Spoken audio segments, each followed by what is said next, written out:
Boa noite. O nosso grupo é o grupo 5. O nosso tema é a discricionalidade da autoridade policial na investigação. Eu vou começar fazendo uma introdução, dando algumas características do inquérito policial em si.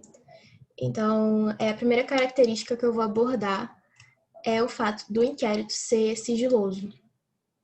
De acordo com o artigo 20 do Código de Processo Penal, o sigilo ele abrange toda a sociedade, com exceção dos advogados que têm legitimidade para ter acesso ao inquérito, mesmo que não tenham procuração, eles têm essa garantia, assim como o juiz e o Ministério Público. Outra característica é o fato dele ser escrito. Todas as peças do inquérito, elas devem ser processadas e reduzidas a termo, então todo inquérito deve ser registrado de forma escrita. Além disso, o inquérito ele é dispensável, no sentido de que ele não é essencial para que haja um processo penal. No entanto, caso a autoridade policial venha a ter acesso a informações e elementos que justifiquem a abertura de um inquérito, aí ele se torna obrigatório. O inquérito ele é um procedimento inquisitivo, no sentido de que não há contraditório nem ampla defesa, diferentemente de um sistema acusatório, em que a defesa, a acusação estão em partes iguais e estão em igualdade de condições. No inquérito isso não acontece, porque a autoridade policial ela coordena toda a investigação e o acusado ele é um mero objeto e não um sujeito de direitos, assim como no processo penal. Por último, eu vou abordar a discricionariedade em si, que é o nosso tema. O inquérito ele é discricionário no sentido de que a autoridade policial, na realização de algumas diligências, ela pode escolher quais que ela vai abordar, quais que ela vai achar necessárias para o inquérito e para aquela investigação.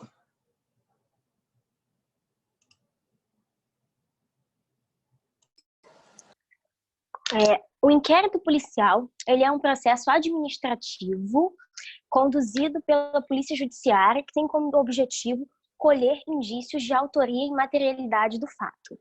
Falando um pouco mais sobre a característica do inquérito policial ser discricionário, quando a gente fala na discricionariedade do inquérito policial, a gente está se referindo, né, a essa escolha que o delegado tem de quais diligências serão realizadas naquele caso, observando as determinações do Ministério Público e a fiscalização do juiz de garantias, o que difere, né, da obrigatoriedade que ele tem em relação à instauração do inquérito penal. Quando houver o mínimo de elementos necessários para a instauração do inquérito penal, o delegado fica obrigado a realizar a instauração desse inquérito, ou seja, então esse é um ato que vincula ele. Já quando o inquérito já está instaurado, aí sim que a gente fala da discricionariedade do inquérito policial, que se refere justamente a isso que a gente falou. E o melhor exemplo no Código Penal dessa discricionariedade está no artigo 14, que diz que tanto o ofendido, seu representante legal ou o indiciado podem requerer diligências. No entanto, essas diligências elas só serão realizadas, né, se o policial responsável pelo inquérito, que é o delegado, julgar que elas são importantes e relevantes naquele caso concreto, né? Então, é isso. O delegado ele vai fazer um juízo de conveniência e oportunidade de quais diligências serão realizadas nos casos concretos, né? E dentro desse juízo de conveniência e oportunidade, a gente tem, então, que o artigo 6º do Código de Processo Penal traz um rol exemplificativo de diligências que podem ser realizadas pela autoridade policial. É importante lembrar também que a discricionariedade dentro do inquérito policial ela não é absoluta. Dentro do próprio Código Penal, a gente tem o artigo 158, que fala que, em casos de infrações que deixem vestígios, é obrigatória a realização de exame de corpo de delito. Então, aí a gente tem um exemplo de um caso em que o delegado não tem discricionariedade para decidir se aquela diligência tem relevância no caso concreto. Se for uma infração que deixe vestígios, ele é obrigado a realizar o exame de corpo de delito, né? Há também, né, a limitação de que algumas diligências só podem ser realizadas mediante autorização judicial, como a interceptação telefônica, busca domiciliar, né? Então, a gente vê que essa discricionariedade ela é limitada pela lei, né? E a autoridade policial ela não pode extrapolar os limites da lei, porque se ela faz isso, ela está agindo arbitrariamente e indo contra a Constituição, os dispositivos infraconstitucionais e sua atuação não pode se dar dessa maneira, né? Não é permitida à autoridade policial que ela adote diligências contrárias à Constituição ou às normas infralegais. Então, por exemplo, é discricionário ao delegado a determinação de, por exemplo, uma interceptação telefônica é necessária naquele caso concreto, mas ele não pode realizar essa diligência sem uma autorização judicial prévia. Outro exemplo é, por exemplo, se você está no interrogatório do investigado, né, o policial é obrigado a dizer ao investigado que ele tem o direito ao silêncio, como consta no artigo 5º da Constituição.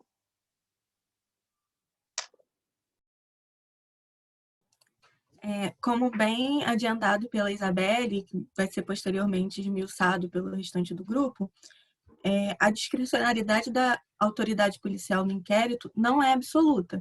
Existem alguns valores que se sobrepõem a essa necessidade do inquérito enquanto forma de proteção da sociedade civil dos atos ilícitos, como, por exemplo, o direito à intimidade ou a residência enquanto asilo inviolável, e que só podem ser tocados mediante uma autorização judicial, justamente para que exista essa garantia e essa proteção de direitos que, em regra, são invioláveis. Uma coisa que eu achei muito interessante e que a gente, enquanto grupo, decidiu trazer para fomentar um pouco mais a discussão é como essa questão das proteções de direitos individuais ainda no inquérito são tratadas pela mídia, pela ficção, e como esse tratamento tem impacto na crença popular, né, no senso comum, por assim dizer, e nos casos concretos reais. Há pouco tempo atrás, eu assisti uma série chamada Bom Dia, Verônica, que está muito em alta, está todo mundo falando sobre, e que na parte artística ela é muito boa, só que quando você tem um pouco de conhecimento na parte de processo penal, chega a ser um pouco assustador. Você vê o quanto as regras são violadas em prol de que seria um bem maior, né? E eu até entendo, assim, que por mais que, a partir do ponto de vista pessoal, possa haver uma justa motivação para a atuação policial pela margem, né? A relativização de algumas vedações e tudo mais, elas podem gerar efeitos colaterais que são vistos mais na parte mesmo concreta, que saem do âmbito da arte, né, do caso da forma como isso é retratado, até da cobertura midiática, e que atinge diretamente pessoas que estão numa situação social mais vulnerável, né? E nós já sabemos quais são esses grupos, né? Mas, enfim, voltando ao exemplo, nessa série Bom Dia, Verônica, a gente vê, alerta de spoiler, a gente vê a história de uma policial civil que tem o tema de violência doméstica como algo muito sensível para ela, e um dia recebe uma ligação de uma mulher que não formaliza as informações que ela presta via telefone, mas que nessa ligação a mulher fala que sofre maus tratos do marido, e a partir daí existe uma verdadeira caçada da policial para tentar fundamentar a tese de que a mulher vive uma violência, né? E, mais uma vez falando, por mais que eu até pessoalmente acredite que exista justa motivação, não dá para a gente relativizar esse tipo de situação, porque é a ideia mesmo de criar o ovo da serpente, né? Você cria aquilo, você concorda com aquilo que vai de encontro com as suas crenças e depois não consegue controlar quando aquilo sai do seu controle, né? Vai ser usado de forma arbitrária e não favorável a você. E nessa série você vê cenas como, por exemplo, a escuta, né? Ela coloca uma escuta ilegal para tentar comprovar que a mulher sofre violência doméstica. Ela, em determinado momento, ela viola o lar do cara, ela entra, ela pula sem um mandato, ela pula o muro sem um mandato judicial para tanto.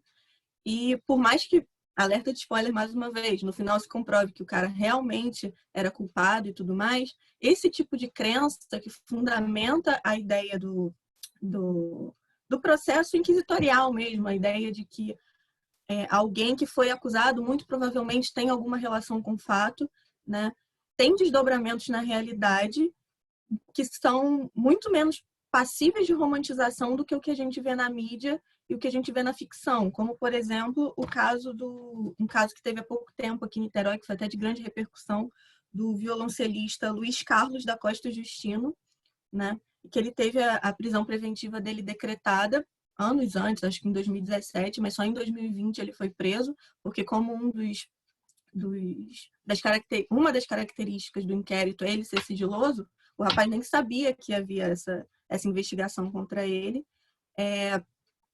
E ele foi preso, né, preventivamente, com a fundamentação num reconhecimento de uma foto dele num álbum na delegacia, né, pela vítima.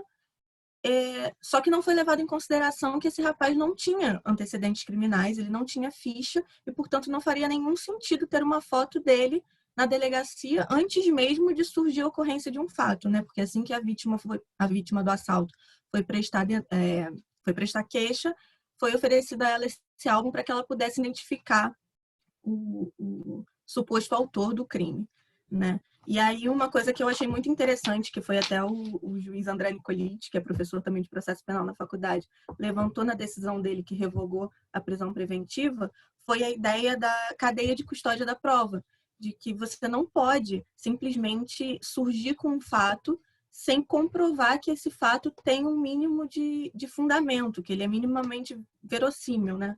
Como a ideia de que o rapaz, mesmo sem antecedentes criminais, sem nenhum tipo de justificativa, tinha uma foto dele, em tese, né, teria uma foto dele num álbum de possíveis criminosos dentro de uma instituição policial. E é isso, pode seguir. Então, aí já pegando um gancho aí com a Carla, né, que trouxe justamente essa questão da autoridade de não só usar a sua discricionalidade, mas ela extrapolar a sua discricionalidade, né? E aí já partir mais para uma abusividade. Eu achei interessante trazer uma legislação, né, que foi trazida em 2019, né, que é a chamada Lei contra o Abuso de Autoridade, Lei 13.869. E essa lei ela veio justamente com esse intuito de combater essa inquisitoriedade, né, ou melhor, essa abusividade, né, praticada pelo agente público. E, na verdade, dentro dessa lei, eu vou até trazer um exemplo depois, né, de um dos dispositivos, mas de uma forma bem geral, assim, o que essa lei traz é justamente tipificação de crimes funcionais, né?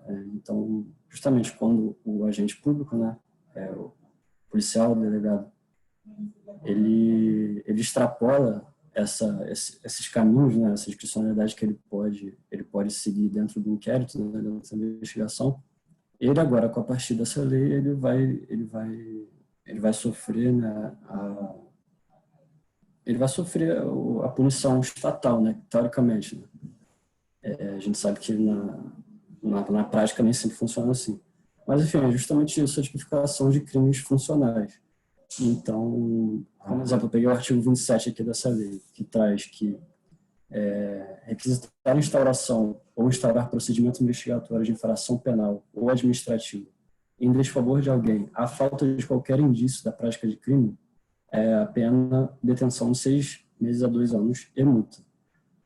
Então, é justamente isso. A partir de agora, aquele agente público que extrapolar essa discricionalidade, cometer essa abusividade, ele vai sofrer essa sanção. E eu trouxe justamente esse artigo 27 porque tem tudo a ver com o que a gente está falando, com investigação, né? Então, a partir do momento em que o delegado, ou até mesmo o Ministério Público, que a lei ela prevê que também recai sobre o Ministério Público, o Poder Judiciário, o Poder Legislativo. Então, qualquer deflagração de inquérito que for identificado que não teve indício mínimo para você poder realizar esse inquérito, ele vai sofrer essa sanção. E só a título de curiosidade aqui, esse artigo 27, né, eu até pesquisei porque ele fala aqui, a falta de qualquer indício da prática de crime. Aí eu fiquei me perguntando, mas o que seria, né, esse indício? Assim, seria legal ter essa definição. O que seria um indício mínimo, né?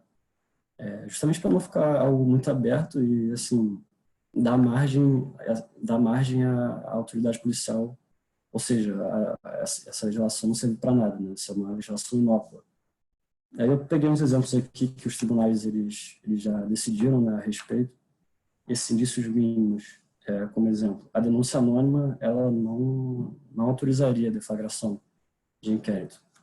Por outro lado, matéria jornalística, a palavra do colaborado, relatório policial, dados financeiros, a palavra isolada da vítima em crimes cometidos na clandestinidade são exemplos de situações que autorizariam a deflagração desse inquérito. Então, eu achei legal também eles já terem definido isso, né? Justamente para você não deixar uma lei que não tem uma funcionalidade na prática, né? Porque o que significa esse indício mínimo? E aí, só para mais uma curiosidade aqui também, já está com 16 minutos aí, mas acho que vai dar tempo. Uma curiosidade é que essa lei, ela passou, né, ela foi criada, na verdade, logo depois daquelas supostos excessos cometidos nas operações Lava Jato, né? E aí eu achei curioso, né, porque, assim, a gente sabe que o abuso de autoridade está presente aqui no Brasil desde sempre, né? E aí basta prender alguns políticos, né, que eles já tentam se proteger, né, assim. É claro que isso vai beneficiar a população em geral, mas é curioso que eles nunca passaram na cabeça deles, assim, de passarem uma lei nesse sentido, né? Assim, só quando prendem, né, aquela classe que eles se mexem. Então, isso mostra justamente o quanto os três poderes aqui no Brasil estão totalmente interessados em proteger os interesses deles, né? Não da população em geral. Mas acho que é isso mesmo que eu queria trazer dessa lei, se não quiser continuar. Bom, para continuar e para finalizar a nossa roda de conversa, eu vou trazer a questão do controle externo da atividade policial feita pelo Ministério Público. Esse controle está previsto na Constituição, no artigo 129, inciso 7º, como uma função institucional do Ministério Público. Essa função, né, tem esse cunho fiscalizatório sobre a investigação criminal, pela qual o MP ele exerce um controle de legalidade em todo esse decurso do inquérito policial. E esse papel é fundamental, sobretudo ao fim de evitar o desvirtuamento dessa investigação criminal, como bem trazida, né, a questão do abuso de autoridade pelo rito. E como esse artigo 129 ele é uma norma constitucional de eficácia limitada, ela deve ser regulamentada por leis complementares. Nesse sentido, nós temos a Lei Complementar número 75, de 93, que ela descreve tipos de medidas adotadas pelo Ministério Público da União para realizar esse controle externo. Ela dispõe acerca do acesso a estabelecimentos, documentos e a possibilidade do promotor de fiscalizar a legalidade dessa atuação policial. Seguindo, né, nessa linha, a Lei 8.625, também de 93, que é a Lei Orgânica Nacional do Ministério Público, não abordou assim, diretamente o controle externo da atividade policial, mas em seu artigo 80, trouxe que se aplica subsidiariamente a norma contida na Lei Complementar do MPU. Então, e além disso, né, o Conselho Nacional do Ministério Público, também em 2007, trouxe uma resolução que disciplina esse controle externo, visando uniformizar, porque faltava muito essa regulamentação sobre esse tema em muitos estados, e também havia uma grande resistência por parte dos órgãos policiais para serem controlados externamente pelo Ministério Público. E esse controle externo ele pode ser exercido de duas formas, pela forma difusa ou pela forma concentrada. O primeiro, que é a forma difusa, ele é realizado por todos os membros com atribuições criminais, e o segundo é realizado por membros com atribuições específicas, dependendo do âmbito de cada Ministério Público. Um exemplo disso que eu pesquisei seria o GAECO, que é um grupo de atuação especial de repressão ao crime organizado. Com o advento, né, dessa resolução de 2007, o Ministério Público passou a ter importantes meios de atuação nessa questão do controle externo das atividades policiais. Um exemplo seria o livre ingresso das unidades policiais e penitenciárias e outros estabelecimentos, a obtenção do acesso a qualquer documento relativo à atividade policial, a fiscalização do cumprimento de medidas de quebra de sigilo de documentações, o acompanhamento, a condução da investigação policial civil, militar e muitos outros, né? O panorama contemporâneo da investigação criminal conduzida pelo delegado de polícia confere clara função investigatória à autoridade policial, com essas marcas da discricionariedade que a gente já trouxe aqui, que já foram faladas. E, por outro lado, é dado ao Ministério Público essa função fiscalizadora como se fosse um órgão de controle, né, da Polícia Judiciária, por meio desse poder requisitório e de manifestações posteriores às representações do delegado. Essa divisão de papéis é muito importante para o desempenho dessa persecução penal, para que a persecução penal ela fique em consonância, né, com os princípios de um Estado democrático de direito. E, por fim, né, é muito importante esse controle externo para evitar essas irregularidades e esses abusos por parte dos organismos policiais. Eu acho que é isso. Tudo bem?